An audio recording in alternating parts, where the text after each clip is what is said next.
Well, hello everyone, how are you doing this fine day? Hope you're enjoying your week. Welcome to another survival challenge, in particular, a Helldivers survival challenge. We're gonna do things a little bit different today. I've done all different kinds of crazy Helldivers challenges, but today is something truly special that I've never done before. Well, in a Helldivers, I've done it before, but I've never done it in Helldivers video. Basically, you know Alien, right? The plot of Alien, the fucking movie with the alien, the Xenomorph comes up on a ship. Bunch of people who are on the ship are trapped with the alien. The alien starts killing them all off. They have to figure out how to survive, kill the alien, or get off the ship before they all die. Yeah, it's the fucking plot of Alien, one of the biggest sci-fi movies of all time. Right. We're gonna do that here. But instead of doing just like a normal ship with a bunch of asshole scientist people who can't defend themselves, we're gonna do it with the 40-man crew of a super destroyer from Helldivers. It's gonna be fucking awesome. Every single round, I'm gonna take a fucking some random, weird, crazy alien bullshit species and chuck them onto the ship and see how long, if at all, the crew of a super destroyer can survive against whatever threat is thrown at them. That means there are gonna be some special caveats to this challenge that you don't usually see in my Helldivers challenges. For instance, there's not gonna be any stratagems here. How can there be? What you gonna fucking throw a stratagem at when you're on the ship that throws the stratagem? What are they gonna do? Set the stratagem off in their own fucking shit? Well, no, they might actually do that. That sounds like something a Helldiver would do. Fuck. Kill this challenge before I even got it started. But I've wasted enough of your time.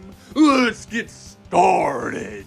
So one thing I find pretty interesting about this challenge, more so than the normal Helldivers challenge, is normally in the Helldivers challenge, I'll tell you like all the different stuff you need to know about the Helldivers, about what their forces look like, what their ships, how powerful are they, what their stratagems are, what their bombs are like, all their weapons and all that kind of stuff. Over the course of who knows how many Helldivers videos I've made, I have gone over all of that shit. You guys should be fucking experts at that. And the vast majority of that information is not going to be useful here. As I've already said, the vast majority of stratagems aren't going to be able to be used because, you know, they're giant missiles and bombs and stuff that are being fired from space to blow up enemies down the ground. If you're on the fucking ship, it's not the smartest idea to blow yourself up. So you're really not gonna be able to use most of these armaments. But I didn't even take it farther than that. You're not gonna be able to use a lot of the guns. You're on a small ship being attacked by an alien. It's not the smartest idea to fire the fucking ultimatum on the ship, blow a goddamn hole in the side of the ship, and kill everybody on board. Even if you're firing normal, basic bitch rifles and pistols, you should probably be wary of where your bullets are gonna fly, because you can blow a hole out the fucking window and launch everybody out into space. You actually have to use strategy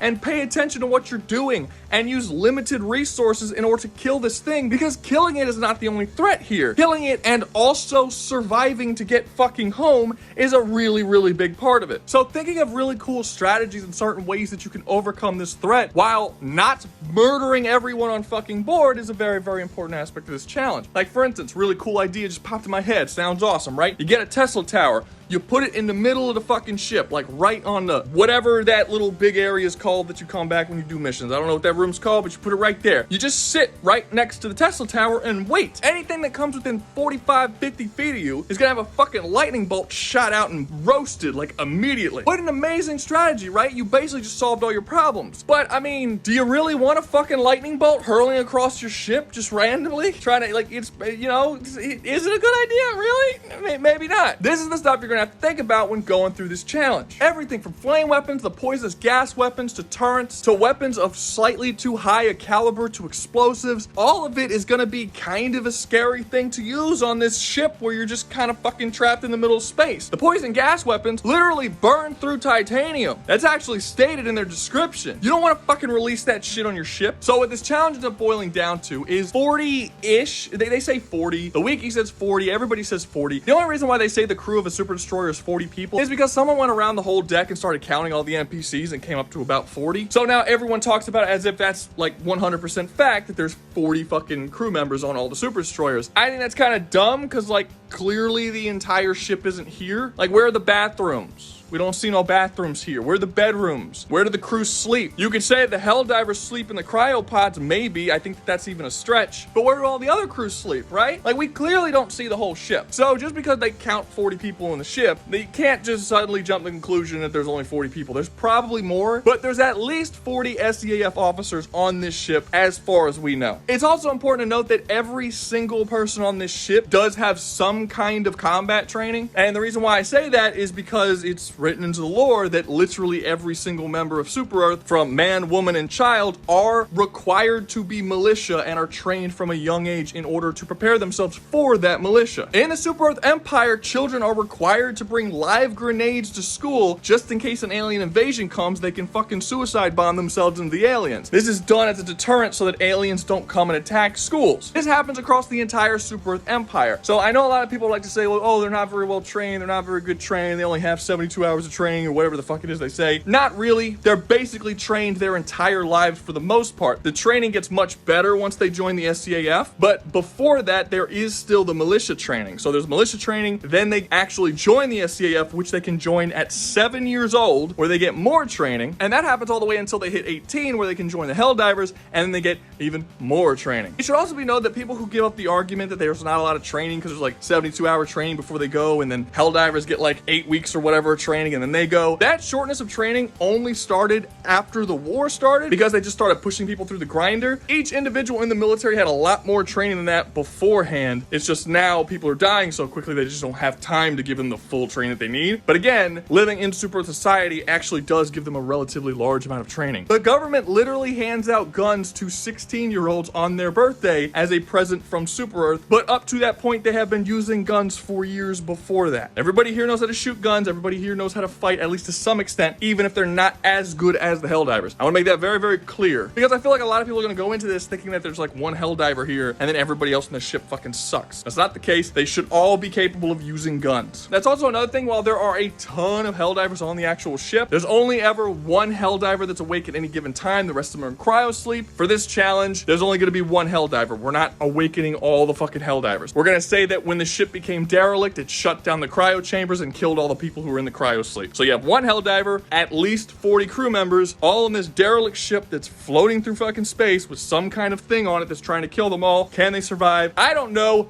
Let's fucking find out. First up on the chopping block, we have the Xenomorphs from the Alien franchise. And first things first, we have to nail down exactly what the challenge is that the Super Destroyer is going to have to deal with. What aliens are going to be here, how many are going to be here, what's the actual threat. And honestly, just because of the way the Super Destroyer is, it kind of only makes one threat viable. You can't take an alien queen and put them on the Super Destroyer. The ship's too fucking small. An alien queen wouldn't even fit on the ship, and even if you could get it on the ship, it would just be like stuck there like a hot dog stuck in a bun, just being like, oh, I can't move, and then they're just gonna shoot her and it's gonna be over. It's gonna be dead. So you can't really do that. So the challenge of them possibly having to deal with all of their people being turned into other aliens isn't really gonna be a threat here. Basically, the only way this challenge works is if you make the challenge the same as it was in the first Alien movie, where you just have like one Xenomorph hiding away somewhere coming out and killing people. You can't do any more because again, the ship is really fucking small, and the more Xenomorphs you put on the ship, the more likely it is for everyone on the ship to figure out that the Xenomorphs are there, and then they'll just hunt them down and kill them. Stealth is really going to be the best option they have. So exactly how much damage can a Xenomorph do on a Super Destroyer against a bunch of SCAF officers? Basically nothing. Almost nothing. There's just way too much shit going against the Xenomorph here for him to really do anything at all. For one, the massive majority of the Aliens movies are aware that aliens don't really work if you take them out of certain environments. They need to be in very small, claustrophobic, dark places going up against people who don't have fucking guns. This is where they're the most effective. They're terrifying in the dark. They're stealthy. They're quiet. They come out, they kill a dude, pull him in, no one ever sees him again. It's creepy. That's where they excel. While it is true that Super Destroyer is rather cramped, it's not exactly small and it's not dark. The rooms here are actually very big. All of the characters on the ship are constantly forced to be together in small, close spaces, so no one's ever really gonna be by themselves. So there isn't that many places for the Xenomorph to hide, and when the Xenomorph decides to strike, it's gonna be very difficult for him to kill someone and not be immediately found out that he's killing someone. Like, even if he can somehow get someone by themselves, grab someone and kill them silently when someone's looking the other way and then they turn back away and the person just vanished, how long is he gonna be able to keep that up? Like, kills one person, drags him off, kills him, whatever. If there's only 40 or so people on the ship, after like an hour or two of someone not getting back to their post, it's gonna be pretty clear something fucking wrong. Again, it's not a particularly big ship. It's like if you were in your house and you had like 10 people and one goes missing, you would notice that. It's kind of a big deal. These are all people who are at work. They all have places to be. They all have jobs that they need to accomplish, positions they need to be at. If some fucking, I don't know,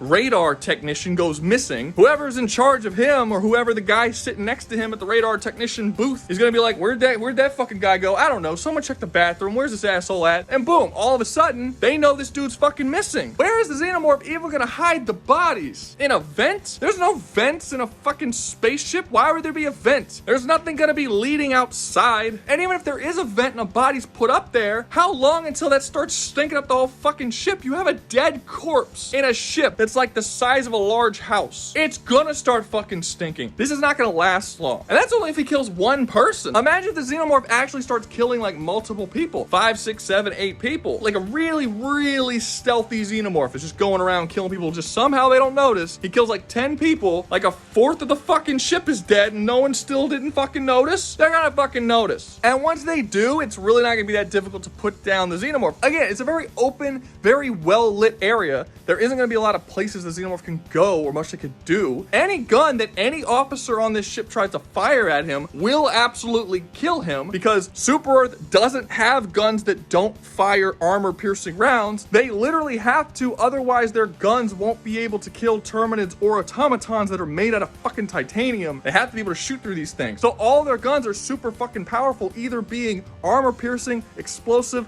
or some combination of the two. That means that only one person on this ship has to spot the Xenomorph one time and pull off one solid shot, and the Xenomorph's fucking dead. What's probably gonna end up happening is the Xenomorph is gonna kill someone. I mean, it's a derelict ship, so they're not going anywhere. The Xenomorph is just gonna chill forever. At some point, he's gonna come out and kill somebody. So he comes out, he kills somebody, and then the second, third, fourth, however many people it takes are gonna figure it out. They're gonna come after him, they're gonna shoot him. Someone's gonna shoot him, and someone's gonna get covered in acid blood when they shoot him, because again, it is small quarters, and then that person's gonna burn to death and fucking die, and that'll be it. It's over. The whole problem with the Xenomorph is dealt with. And honestly, if it's a Helldiver who's wearing Helldiver armor, he won't even be affected by the acid because their armor actually does have extremely high resistance to acid, given that the Terminids also use insane acid attacks, and they actually do have acidic attacks in the game. Like the Helldivers have guns that use acidic attacks that are capable of melting through titanium armor, and Helldiver armor greatly resists this acid, as do their ships. So you don't have to worry about like killing the Xenomorph and then him bleeding on the floor and then burn a fucking hole through the floor and killing them all. It's not really something they need to care about all that much. They can really just shoot it pretty freely, actually. They don't even really got to get all that clever about how they shoot it. Just fucking shoot it and it'll die. I never really understood why people think that Xenomorphs are so fucking overpowered. Like, we see them in the movies. In the first Alien movie, you have one Xenomorph that kills a lot of people, sure, but it makes it very clear they're a bunch of untrained, mostly unarmed people on a ship. There's only a small handful of dudes. That's the only reason why that alien is so dangerous. In Aliens, they actually do have like trained military operatives go at the aliens, and they kill fucking hundreds of them throughout the movies. So just fighting a couple that go loose on your ship should not be a big deal. Honestly, I think you could probably put like 10 or 15 on here, and the crew of the Super Destroyer are probably still winning. This isn't something that they're not used to fighting against. One Helldiver is capable of taking on fucking 40, 50 Terminids, and they're arguably a lot stronger than the Xenomorphs are. Not necessarily smarter. There's like some question there of whether or not they're smarter, but they're definitely stronger. And the Helldivers don't really have much of an issue fighting against a bunch of them. So yeah, I don't see the Xenomorphs doing a whole lot here. I don't see them doing that much damage. They're killing a couple people, but it's gonna be no time at all before they find out that there's something up. No time at all before they actually locate this motherfucker, and 1 or 2 shots to kill it. And that's it. It's fucking done. That's not even including the fact that all Super Earth citizens are actually genetically modified to be stronger than normal. This is why Helldivers are capable of punching through the metal armor of the people they fight against. They're very physically strong. Super Earth has been using eugenics for generations to make stronger soldiers. This would include all of the SCAF. So it's even kind of arguable that if a well-trained SCAF officer comes into contact with the Xenomorph, that he wouldn't at least somewhat be able to fight back melee. Well, I don't think he's gonna win, but he might actually stand a chance, you know, throw a couple punches in, maybe get away, escape a little easier, kick him off. You know, it's not gonna be a complete one-sided ass raping is what I'm saying.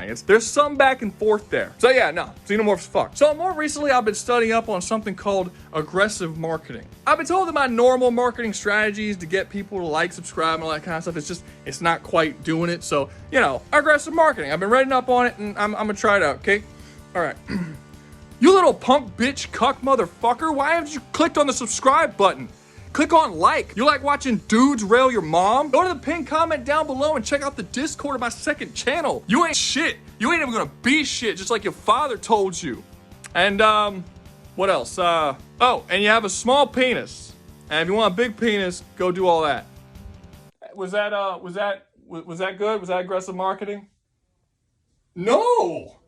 Next up on the list, we have The Thing, specifically The Thing from the 1980s movie, not the original The Thing from Another World from the movie or the book, because, I'll be honest, version's kind of lame. He's just like a dude made of vegetables. That's not a joke. He is a dude made of vegetables. They say that in the movie. That's like almost an exact quote. The 80s one is way cooler. I actually think that The Thing, if it was intelligent and had my superior mind, would actually be able to survive Helldivers. I do. I think it would be able to survive this derelict ship and escape with its life because I am awesomely intelligent. I also think that if I had the Thing powers and I was in the original 1980s movie, I would have also been able to survive. I just don't think the Thing's that smart, or not as smart as people say. I think he's dumb. I think he's super, super dumb. In the original 1980s movies, you have the Thing, right? The Thing goes up, it goes over, he finds this little base out in the middle of the snow, and he's like, you know what I'm gonna do? I'm gonna take over this fucking dog. He goes to take over the dog, the assimilation process is long and loud, because the Thing screams, it's awful. They find him. Very beginning of the movie, they see him like, oh, fuck, that's an alien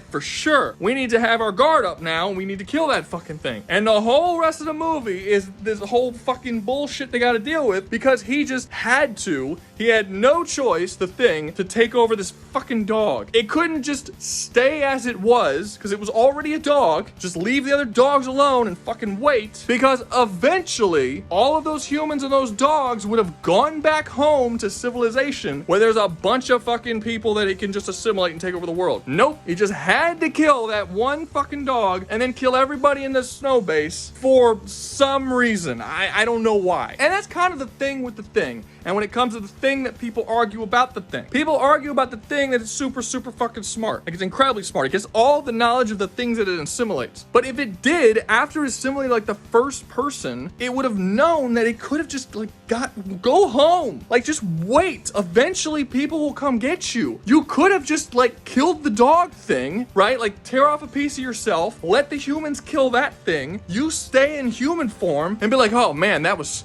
scary. We got it, guys.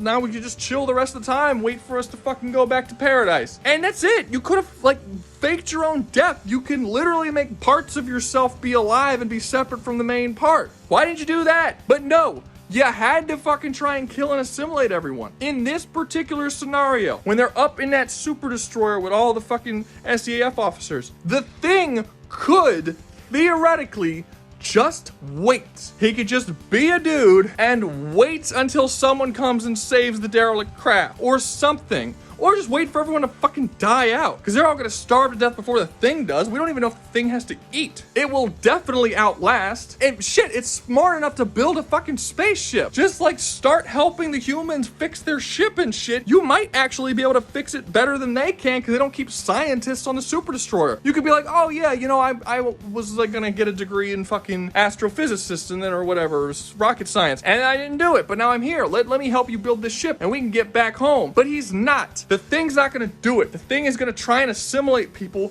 because he's got no fucking patience. None whatsoever. And when that happens, the Thing is going to fucking die. Because the assimilation process as we see it is long and arduous and fucking painful. And the people who get assimilate scream and yell like, oh god, this is awful. All of my cells are being ripped apart and fused with this other being. Yeah, it fucking sounds like it hurts. That's what it does. And how are we gonna do that on the super destroyer with like fucking 40-50 people walking around and nobody's gonna see it happening or hear it at all? You can't assimilate another human being silently. What the fuck is that? You also have to think about what the Thing will look like when it gets here. In the beginning of the 1980 movie, it shows up as a dog. It assimilates a dog and then it runs to the fucking base and then it goes and it tries to assimilate all the other dogs for some I mean, that's another thing, right? It's one dog. It just kind of gets put in with the other dogs. If it just left the fucking dogs alone, okay, that would work, right? It tried to assimilate all the dogs. What did it think was gonna happen? Best case scenario, the humans went to check on the cage and the assimilation was all done and no one caught him in the act and all the fucking dogs were gone. There's just one left because it assimilated all of them. What was the Thing expecting to happen here? Did he think all of the humans who saw the one dog in the cage be like, huh, where did our other 8 fucking dogs go? There's no trace of them anywhere. No tracks leaving the cage. The cage is still locked. Where'd they all go? Well, golly gee, isn't the world just full of swell little things. That's a crazy little thing that happened there. No! Obviously you're gonna ask questions. You'll be like, what the fuck happened? Where are the dogs? Maybe that ninth dog killed them all. Shoot that fucking dog. Shoot it. Nothing happens. Okay, that's an alien. Burn that bitch. I just don't see the thing making particularly intelligent decisions here. In theory, when the thing shows up at the Super Destroyer, it's gonna not be human at first. And even if it is human, it's gonna have to look like one of the humans that's actually on the ship. So it's gonna have to assimilate at least one person. And again, as we've already touched on, he's not gonna be able to stealth do it. You can't stealth assimilate. So that means you're basically going to immediately give yourself away. That will then cause you being revealed and having people open fucking fire on you. And the Super Destroyer ship is a much smaller facility than the fucking ice place. I don't know what this was in the original. It's just like a fucking like fortress, small fortress in fucking snow. I don't know what they were doing here. It's some sort of research base. It's a lot bigger than a Super Destroyer. So some dude's gonna see this happen, fucking pull his gun out, open fire, start immediately yelling like, guys, we got a fucking alien on the ship. Pull his gun out, shoot. All the aliens are gonna come in and start shooting. Eventually they're gonna realize shooting's not gonna work. They're gonna pull out a flamethrower and try to burn it, because that's like the natural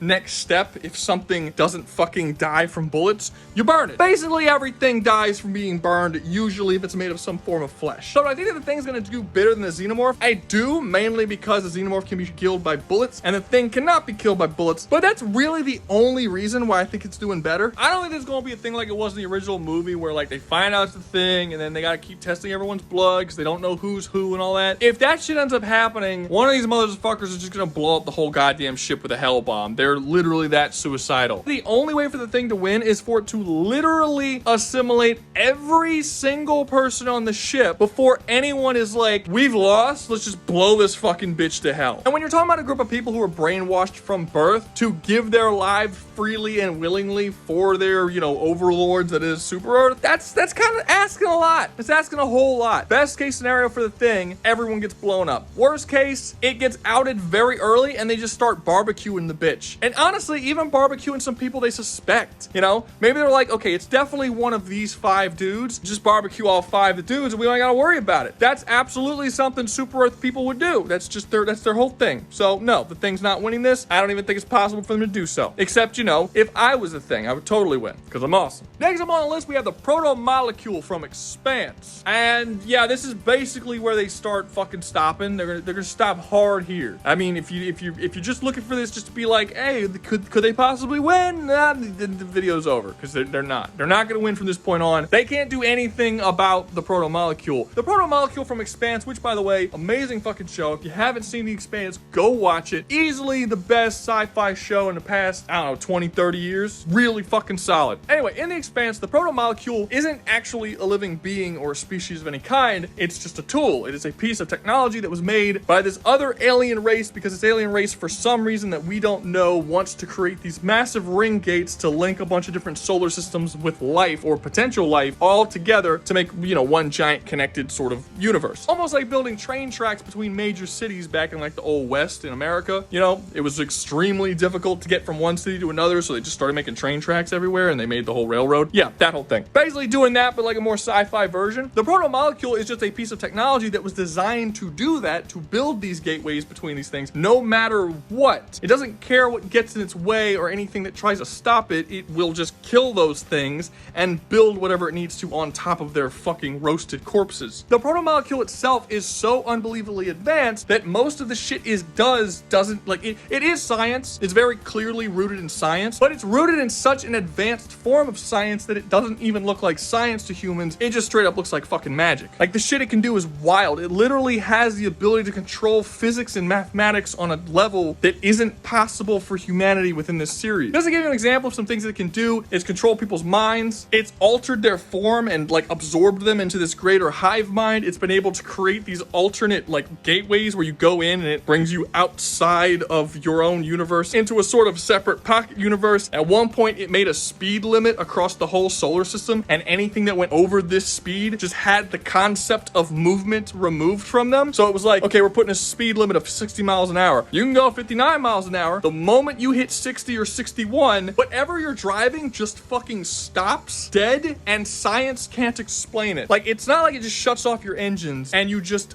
start drifting through space. You literally can't move. The ship that you're in stops moving and is not capable of having movement applied to it no matter what. It has the ability to absorb energy, turn one form of matter into a totally different form of matter. At one point, it brought consciousness to a pile of metal, just like metal scraps. It brought consciousness to it and made it come to life and start moving around and talking, even though it didn't have a fucking like mouth or anything. It just breaks the laws of physics. So to answer the question of whether or not the Super Destroyer can survive having a protomolecule on its ship, the answer to that question is very simple. If the protomolecule wants it to fucking die, it's gonna fucking die. The only saving grace they have, and the only reason why this isn't at the very back of the list, is because the protomolecule doesn't actually have any desire of killing anyone. Again, it's a tool, and it just does what it needs to do. If it feels like you're threatening it, it will kill you. If you're in its way when it's trying to build something, whether you want to or not, it will kill you. If it needs something from you, like something you own or your life, and it needs to use that as a resource to make whatever goal it wants to accomplish happen, it will take that. As explained in the series, the protomolecule views humanity much in the same way like a construction worker who's building a road views the bugs underneath that gets crushed by the pavement of that road. They don't hate them, they don't have any animosity towards them, they just don't give a fuck about them at all. They're completely irrelevant to the goal of building that road. That is how the protomolecule will see the Super Destroyer and everyone on the Super Destroyer. So if the people on the Super Destroyer act appropriately, don't show any sort of aggression towards the protomolecule, and the protomolecule doesn't just find it a whim that it would be useful to utilize their lives for its own personal goals, yeah, they'll be fine. Actually, in the Expanse, they had the protomolecule on their ship for months and months and months, like the main characters of the show had one on their ship and they didn't even know about it because it didn't need to do anything at that point. It was just kind of sitting there. But the moment it did need them, it started fucking doing whatever it wanted to do. And there are other ships that had protomolecule on it where it literally just killed every single person on board because it needed materials and energy sources. Now, eventually this protomolecule on their ship did actually become a problem, and they were able to get rid of it by shutting down all the energy out of their ship. They just shut down the whole ship, all power sources. Then they took a separate power source and chucked it from the ship, and because the protomolecule needed power sources, that's what it was going after, it leapt out of the fucking ship to go get the power source because that's what it was looking for. It should also be noted that this version of the protomolecule was one that was not very sophisticated. The protomolecule does get smarter and smarter the more people that it assimilates, as it has a hive mind that not only constantly learns, but will constantly acquire information from the things that it does assimilate. So it also depends on what kind of protomolecule it's going to have. Is it going to have like a single mind protomolecule that's kind of stupid? Or is it going to have like a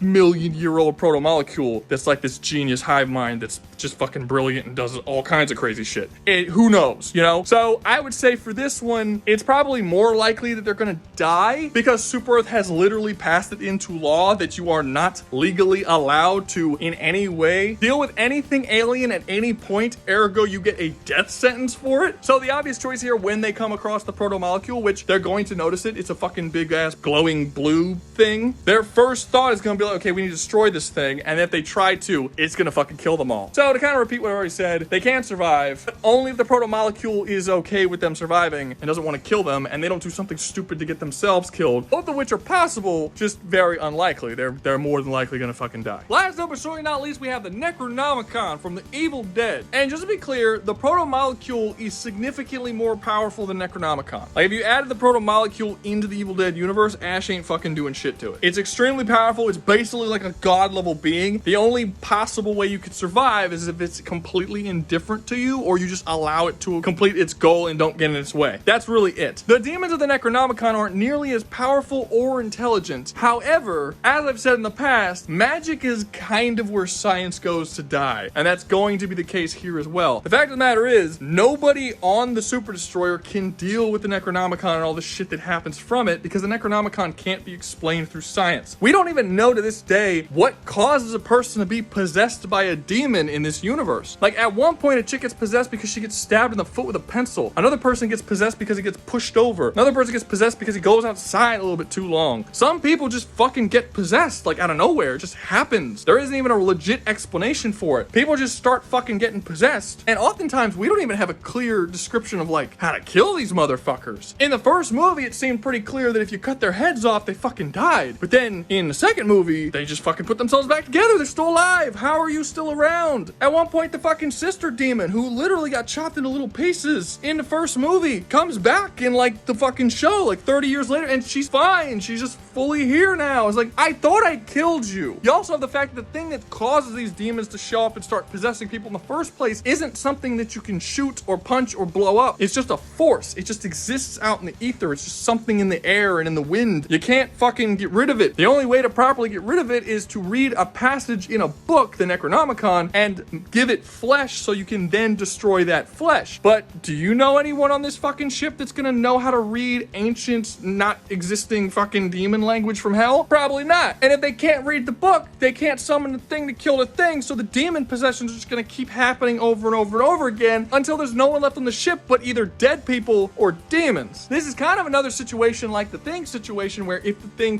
fully gains control... Oh, I probably should have mentioned this the last time. The Hell Bomb situation, which worked for the Thing in the second part, would not have worked on the Protomolecule. Even if you use a Hell Bomb to blow up the whole fucking ship, the Protomolecule won't be dead. It'll still be there. In fact, it will likely utilize the energy from that bomb to make itself more powerful. That wouldn't work. So when you were watching that section, if you were like, well, they just nuked the bitch. Nope, wouldn't have done shit. And much like the Protomolecule, it's not gonna do anything here too, because you can't fucking kill a force. Blowing the bitch up with a nuke will kill everyone on board and even likely kill all the demons. But the force that's just out there in space causing all the problems is still just gonna be out there. Now it's gonna be free to travel wherever the fuck it wants since you just destroyed the goddamn ship. That was the thing it was bound to. Now that that's gone, it could just go anywhere. That's the same thing that happens in the fucking show when they burn down the house. It's just free to go wherever it fucking wants. It's not truly bound by anything. Even the fucking Necronomicon. Ashley Williams burns the Necronomicon at the beginning of the first movie. And like the end of the movie is kind of like, oh, they destroyed the fucking demons because Necronomicon's... No! He gets attacked at the end of that movie, and then there's a second movie, and the demons are still around. There's really no rules that this universe follows. They're always gonna be there. They're always gonna come back around. They're always gonna fuck up your shit. And you really can't stop them for the most part. It took Ash over 30 years to stop them. He was only in that cabin with the demons for like 2 days before he opened up a portal and went back in time. Ash would also be dead if that chick didn't show up and read that book and open a portal up so that he can go back in time. Otherwise, he just would have been stuck at that fucking cabin forever until they killed him. That's exactly what's gonna happen here. Nobody can read the book. Nobody knows how to do magic shit. Nobody understands how the demons work.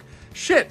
Honestly, I don't think Sam Raimi knows how the demons work. It seems like he just kind of makes shit up as he goes along. Which, don't get me wrong, super entertaining movies for someone who just makes shit up. But they don't follow any, like, rules. You know, like the remake followed a rule. They literally said in the book, you can cut them to pieces or burn them. That's the way to kill the demons. Those rules are never established in any of the Evil Dead movies other than that one reboot. In every other movie and the show, it seems fucking random when demons die and when they don't. So how do I think this is gonna end for the Super Destroyer? Everyone on that ship is going to be driven fucking insane and turn to demons. Eventually, I do think someone's gonna just come to the conclusion they can't win and blow up the fucking ship with a hell bomb, but that won't work, and then the demon force will just spread on to other places, other ships, other worlds, and it's just gonna be a fucking problem. And now without the Necronomicon, because it's fucking destroyed now, Super Earth really won't have any legit way of stopping it. At least not in any, you know, currently existing way within either universe. I mean, maybe they can come up with something. I don't know. They would have to figure out how fucking demon magic works. Good luck, I guess? I don't know. So yeah, overall, that Super Destroyer is fucked. But that's gonna be all for me. Hope you enjoyed the video. If you did, make sure to like, subscribe, comment, share, and join the membership. Remember, join the membership, you get exclusive access to unique videos that no one else can get. And don't forget to check down below at the pinned comment where you will see a link to the Discord as well as a second channel where I have all my videos that are non-survival challenge based videos. Not a lot over there right now, but I do plan on adding other stuff over there from time to time. So go over there if you enjoy it. I have a Superman review over there. Go check it out. And always remember, y'all stay safe out there, you hear?